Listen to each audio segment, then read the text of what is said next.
അന്നത്തെ റോമൻ ഗവർണറായ പൊന്തിയോസ് പീലാത്തോസ് വിധി പ്രസ്താവിക്കുന്നു.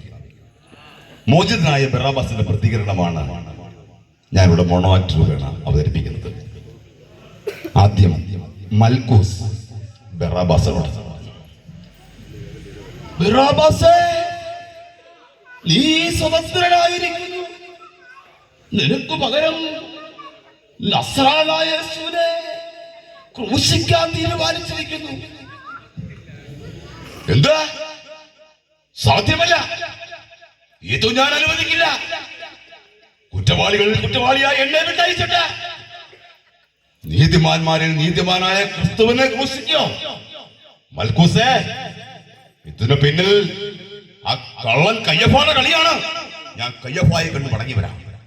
പാറിപ്പറക്കുന്ന തലമുടിയും ചുവന്നു തൊടുത്ത കണ്ണുകളുമായി ബറാബാസ് കയ്യഫായുടെ അടുത്തേക്ക്.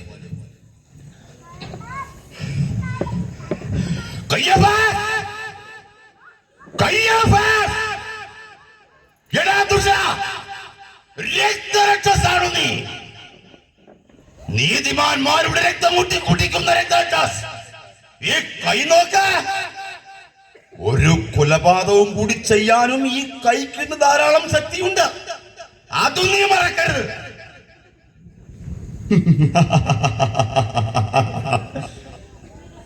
ബറാബാസേ, നീ സ്വതന്ത്രനായില്ലേ? നിനക്ക് അത് പോരെ?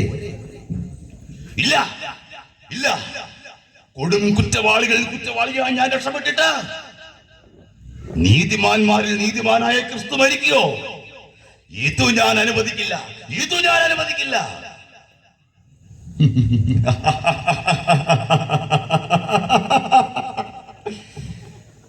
ബറാബാസേ, നീ പറയുന്ന നിന്റെ നീതിമാനായ ക്രിസ്തുവിനെ എന്റെ പടയാളികളെ ദോണ്ടെ ആ മലയുടെ മുകളിൽ ഇപ്പൊ ക്രൂശിച്ചു. കഷ്ടം തന്നെ. ഒരിക്കലുമില്ല എന്റെ അമ്മ. എന്ത്? ആ മലയുടെ മുകളിൽ നിന്നല്ലേ ഒരു നീതരോധനം കേൾക്കുന്നത്? യോ, അതെ അതെ അതെ, അതെന്റെ ക്രിസ്തുവിന്റേതാണ്. എനിക്ക് വേണ്ടി ക്രൂശിക്കപ്പെട്ട നീതിമാൻ.